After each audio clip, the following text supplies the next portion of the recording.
Assalamualaikum warahmatullahi wabarakatuh. Bagaimana kabarnya anak-anak? Semoga kita selalu diberikan kesehatan. Kembali lagi bersama saya, Ibu Murni Larsati. Hari ini kita masih membahas tentang permainan bola voli. Setelah minggu lalu, kita mempelajari teknik dasar mengenai variasi dan kombinasi dalam permainan bola voli. Hari ini kita akan melanjutkan materi tentang konsep bertahan dan menyerang dalam permainan bola voli. Dalam permainan bola voli, kita mengenal istilah strategi dan juga taktik. Apa itu strategi? Strategi merupakan siasat atau akal yang dirancang sebelum pertandingan berlangsung dan digunakan oleh pemain maupun pelatih untuk memenangkan pertandingan yang dilaksanakan secara sportif dan juga sehat. Sebuah tim pasti sudah terlebih dahulu mempersiapkan strategi mereka masing-masing. Strategi ini merupakan rancangan langkah-langkah yang sudah diprogram atau direncanakan. Sedangkan pengertian dari taktik merupakan suatu siasat yang dipergunakan dalam pertandingan bola voli untuk mencari kemenangan secara sportif. Atau dengan kalimat lain, suatu usaha mengembangkan kemampuan berpikir, kreativitas, serta improvisasi untuk menentukan alternatif terbaik memecahkan masalah yang dihadapi dalam suatu pertandingan secara efektif, efisien, dan produktif dalam rangka memperoleh hasil yang maksimal, yaitu sebuah kemenangan dalam pertandingan. Bentuk taktik dalam permainan bola voli ini ada taktik penyerangan dan juga ada taktik bertahan. Dalam permainan bola voli tentunya terdapat formasi dalam bermain bola voli. Seperti yang kita tahu, dalam bermain bola voli setiap tim terdiri dari 6 pemain dengan posisinya seperti pada gambar di sini 1, 2, 3, 4, 5, 6. Adapun peran untuk pemain tersebut, tosser atau setuper berperan untuk mengatur serangan dari tim. Kemudian ada smasher atau spiker berperan melakukan serangan atau pukulan smash yang biasanya ini untuk menambah poin dalam tim. Ada juga libero, berperan menerima dan menahan serangan lawan. Anak-anak jika melihat pertandingan bola voli di televisi maupun di YouTube, libero ini yang memakai seragam berbeda. Kemudian ada defender, merupakan pemain bertahan yang menerima serangan dari lawan. Seperti itu formasi permainan bola voli. Kemudian, adapun rotasi dalam pelaksanaan permainan tersebut. Sesuai dengan namanya, rotasi merupakan perputaran pemain pada saat penerima sudah melakukan hak servisnya. Pergeseran dilakukan searah jarum jam mulai dari posisi 2 ke 1. Begitu pula seterusnya. Rotasi dilakukan pada saat pemain memenangkan angka sehingga tim lawan mendapatkan hak servernya. Tapi apabila regu Anda yang melakukan servis, maka tidak perlu melakukan perputaran atau pergeseran. Namun rotasi ini hanya boleh dilakukan 1 kali saja setelah timnya mendapatkan hak server. Kemudian selanjutnya, pemain dapat melakukan perputaran apabila regu lawan menguasai bola dan kehilangan poin. Jadi, jika digambarkan secara lebih detail, pemain nomor 1 ini merupakan server, kedua merupakan spiker, ketiga merupakan setuper atau tosser, pemain keempat dinamakan blocker, pemain kelima dan keenam dinamakan libero. Lanjut dalam konsep menyerang. Konsep menyerang ini merupakan strategi yang disusun untuk menyerang daerah lawan agar memperoleh poin atau angka.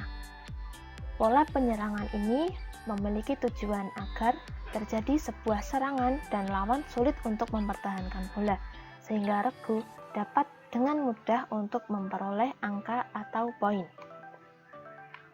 Tentunya, pola penyerangan dalam permainan bola voli ini akan berjalan baik apabila ada kekompakan dari anggota regu dan didukung penguasaan teknik dasar oleh masing-masing pemain serta performa atau daya tahan pemain yang baik. Sebelum lebih lanjut kita membahas tentang konsep menyerang, adapun tugas dan fungsi pemain. Yang pertama ada setuper atau disingkat dengan SU, ini merupakan pengumpan. Lalu ada universal, disingkat dengan U, ini merupakan pemain serbaguna. Lalu ada smasher, disingkat dengan SM, ini merupakan penyerang utama.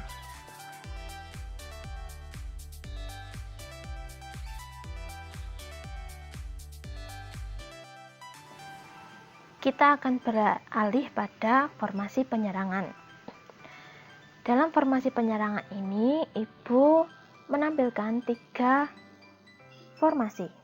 Formasi yang pertama ada formasi 1-3-2. Formasi ini sering disebut dengan formasi W karena posisinya yang menyerupai huruf W. Dalam formasi ini, satu pemain berperan sebagai pengumpan atau setuper, 3 pemain sebagai smasher, dan 2 pemain sebagai pemain universal atau pemain serba bisa. Formasi 1-3-2 ini merupakan bentuk formasi yang paling ideal serta fleksibel baik untuk penyerangan maupun pertahanan.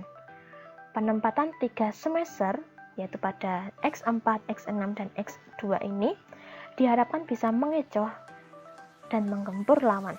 Sedangkan 2 pemain sebagai universal atau serba bisa yaitu pada posisi X5 dan juga X1 diharapkan bisa membantu dalam pertahanan dan memberikan umpan kepada setuper.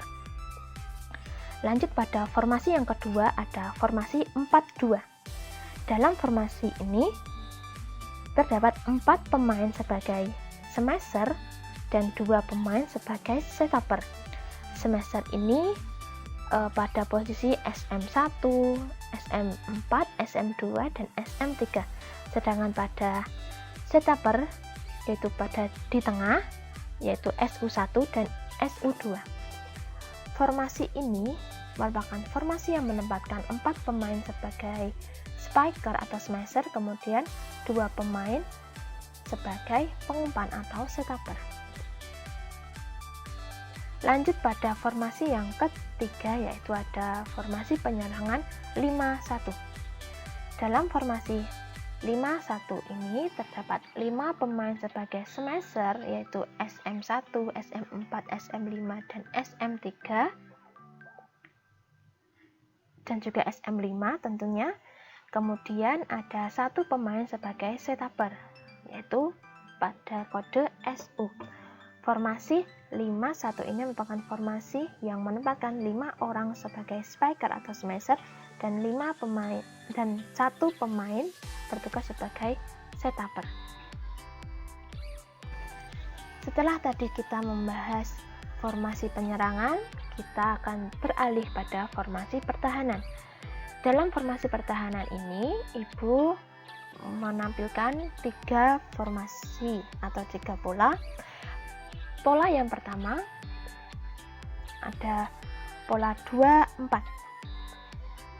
Pada formasi 2-4 ini berarti 4 pemain memiliki tugas untuk menerima servis, sedangkan 2 pemain lainnya bertugas untuk mengumpan dan melakukan smash. Yang bertugas untuk menerima servis ini pada posisi X4, X5, X1, dan X2, sedangkan untuk pengumpan dan juga yang melakukan smash itu ada posisi X3 dan juga X6. Kemudian pada formasi yang kedua ada formasi 1-5. Pada formasi ini 5 pemain sebagai yang menerima servis dan juga 1 pemain sebagai pengumpan. Atau yang lebih rincinya, X3 ini merupakan setuper, X1, X2, X6, X4, X5 ini merupakan penerima servis dan sebagai penyerang baik dari depan maupun belakang, dan juga X4 dan juga X2 ini merupakan dua penyerang atau smasher. Lanjut pada formasi yang ketiga, ada formasi 1-3-2. Sama seperti formasi yang penyerangan tadi, juga ada formasi 1-3-2. Ya, pada formasi ini digunakan untuk menghadapi smash lemah, flashing, ding, dan bola jatuh dari net sebelum diseberangkan lawan. Sistem ini mengutamakan pertahanan daerah tengah oleh 3 pemain X4, X6, dan X2, dan pertahanan belakang oleh 2 pemain X5 dan X1 dengan tanpa memasang pemain sebagai blok. Dalam pertandingan bola voli tentunya terdapat sistem pertandingan. Biasanya dalam permainan bola voli itu menggunakan sistem pertandingan setengah kompetisi, yaitu sistem pertandingan bola voli yang dilakukan dengan mempertemukan semua tim untuk saling bertanding. Atau regu yang bertanding akan bertemu dengan lawan yang sama hanya 1 kali, kecuali jika regu tersebut bertemu kembali ke babak selanjutnya. Contoh bagannya seperti pada tabel ini.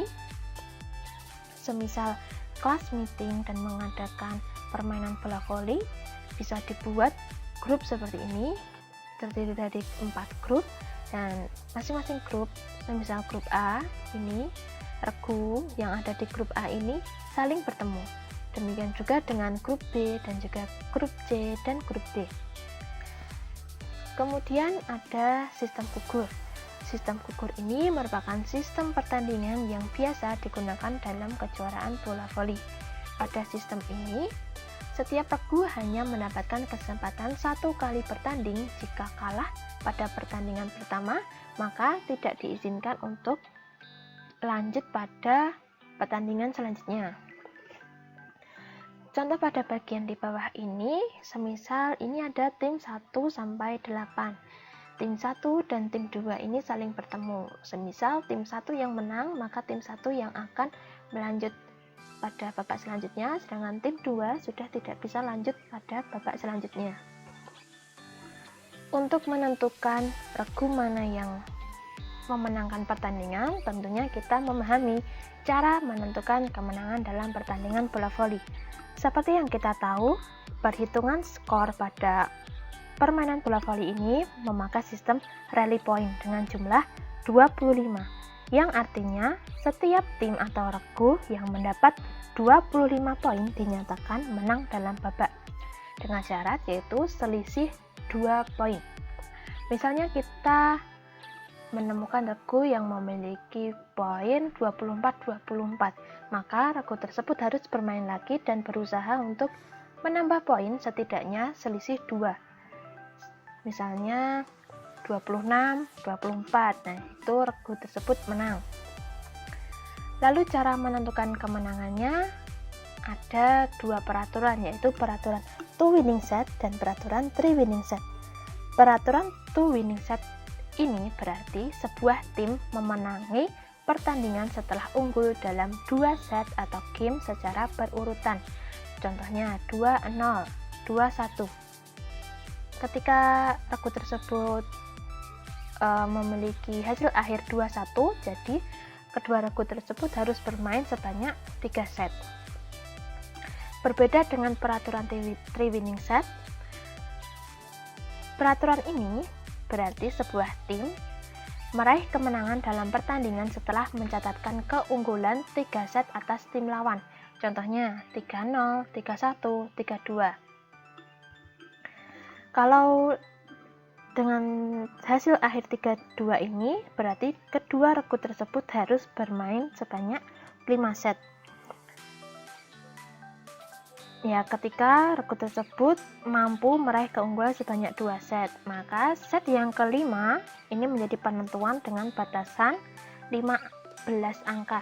Jadi, kedua regu tersebut dalam set kelima harus berusaha untuk lebih dulu mencapai poin ke-15. Demikian materi yang dapat Ibu sampaikan hari ini. Ini merupakan materi lanjutan dari materi teknik dasar bola voli minggu lalu. Ibu harap kalian bisa memahami materi ini dengan baik.